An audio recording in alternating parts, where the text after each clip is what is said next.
प्यारे छात्रों, हिंदी कक्षा में आपका स्वागत है।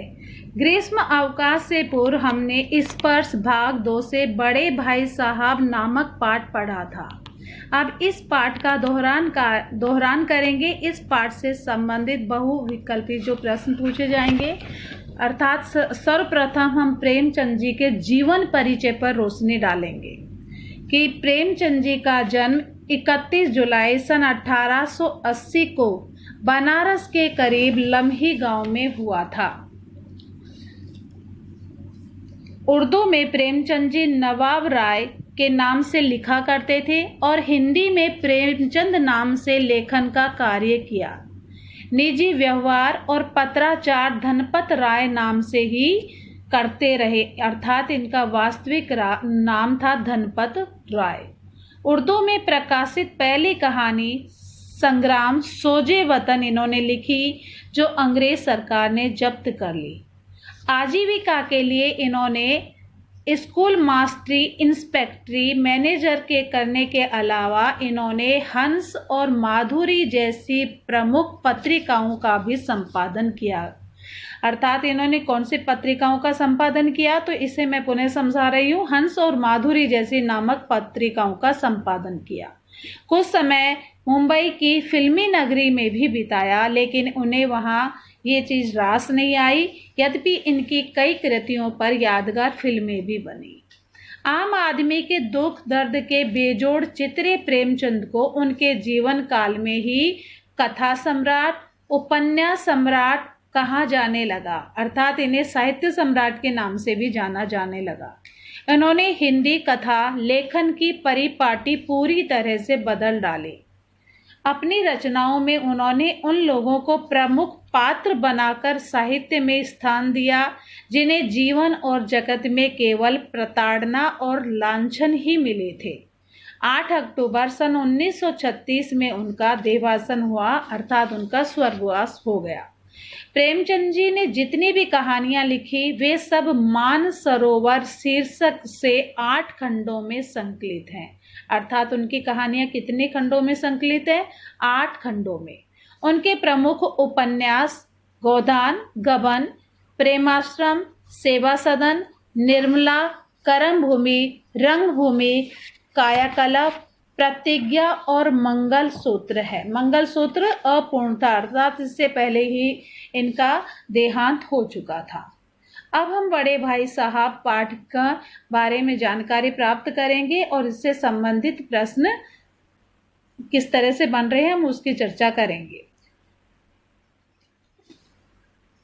मेरे भाई साहब मुझसे 5 साल बड़े थे, अर्थात लेखक और लेखक के भाई साहब में 5 वर्ष का अंतर था। लेखक के भाई साहब उनसे 5 साल बड़े थे और वो केवल 3 दर्जे आगे थे। उन्होंने भी इसी उम्र में पढ़ना शुरू किया था। बड़े भाई साहब जल्दीबाजी कार्य करना पसंद नहीं करते थे। वे चाहते थे कि पढ़ाई जैसा भी कार्य भवन की बुनियाद की तरह मजबूत होना चाहिए, अर्थात कोई भी कार्य हमें जल्दीबाजी से नहीं करना चाहिए। जिस तरह से भवन बनाते समय उसकी जो नींव होती है वो मजबूत होती है, उस पर पूरा भवन स्थापित किया जाता है, इसी तरह से हमें पढ़ने के लिए भी अपनी नींव को मजबूत करना चाहिए। जब लेखक की उम्र 9 वर्ष की थी तो उनके बड़े भाई की वर्ष, यानी कि लेखक जब 9 वर्ष के थे तो उनके भाई की उम्र थी 14 वर्ष। छोटे भाई की शालीनता इसी में थी कि वे उनके हुक्म को कानून समझे, अर्थात जो भाई, बड़ा भाई छोटे भाई को हुक्म दिया करते थे तो वो कहते थे कि उसमें उनकी शालीनता उसी में है कि उसको कानून समझकर उसका पालन किया जाए। बड़े भाई स्वभाव से बड़े ही अध्ययनशील थे। वे हरदम किताबें खोलकर बैठे रहते थे। बड़े भाई 9वीं जमात में पढ़ते थे, तब लेखक 5वीं कक्षा में पढ़ते थे। अर्थात जब बड़े भाई 9वीं कक्षा में पढ़ते थे उस समय लेखक 5वीं कक्षा में पढ़ते थे। बड़े भाई की रचनाओं को समझना लेखक के लिए छोटे मुंह बड़ी बात थी।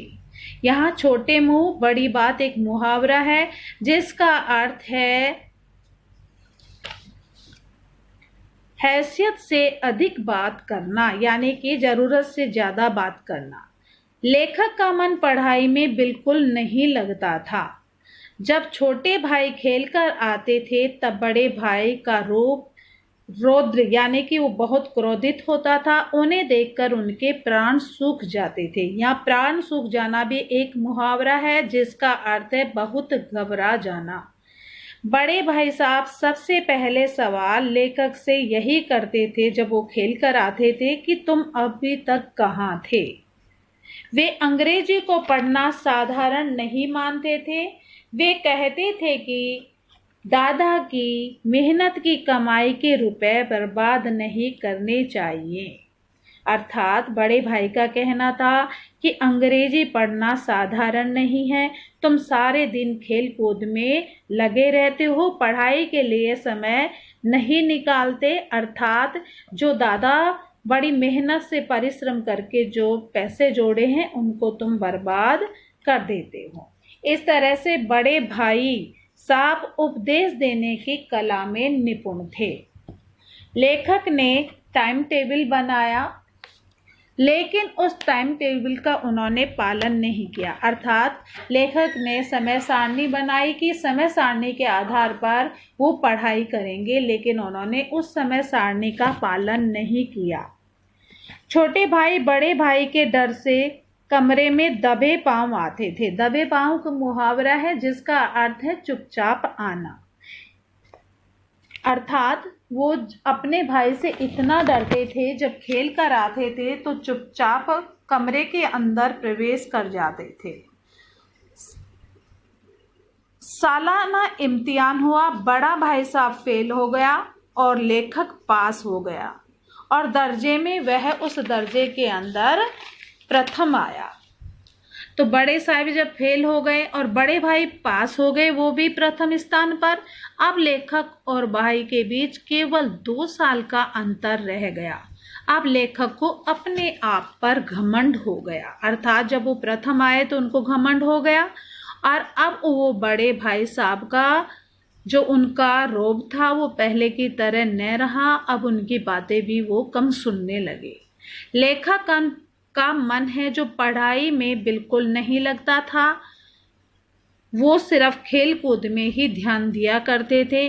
बड़े भाई यानी कि इम्तिहान पास कर लेना बड़ी बात नहीं समझते थे। जब लेखक पास हो गया और उन्हें घमंड हुआ तो बड़े भाई ने छोटे भाई से कहा कि सिर्फ इम्तिहान यानी कि परीक्षा पास कर लेना ही सबसे बड़ी चीज़ नहीं है, सबसे बड़ी बात तो है बुद्धि का विकास। अर्थात बड़े भाई बुद्धि के विकास पर जोर दिया करते थे।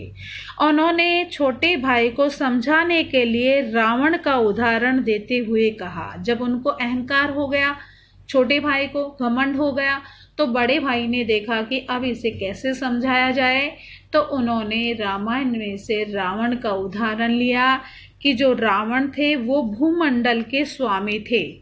ऐसे राजाओं को चक्रवर्ती राजा कहते हैं। लेकिन जानते हो कि उनका घमंड भी नहीं चला, उनका घमंड भी चूर चूर हो गया। इसलिए व्यक्ति को घमंड नहीं करना चाहिए। बड़े भाई साहब कहते थे कि सफल खिलाड़ी वही है जिसका कोई निशाना खाली न जाए। अर्थात जब लेखक गुल्ली डंडा खेलते थे तो कभी कभी उनका निशाना सही स्थान पर लग जाता था, तो वो अपने आप को बहुत बड़ा खिलाड़ी मानते थे। लेकिन बड़े भाई कहते थे कि सही बात समझा जाए तो सफल खिलाड़ी वही होता है जिसका कोई निशाना खाली न जाए। इसलिए आप अपने आप पर अहंकार न करें और नियमित रूप से पढ़ाई करें और अपनी बुद्धि का विकास करें। शेष पाठ का दोहरान हम अगले वीडियो में करेंगे। धन्यवाद।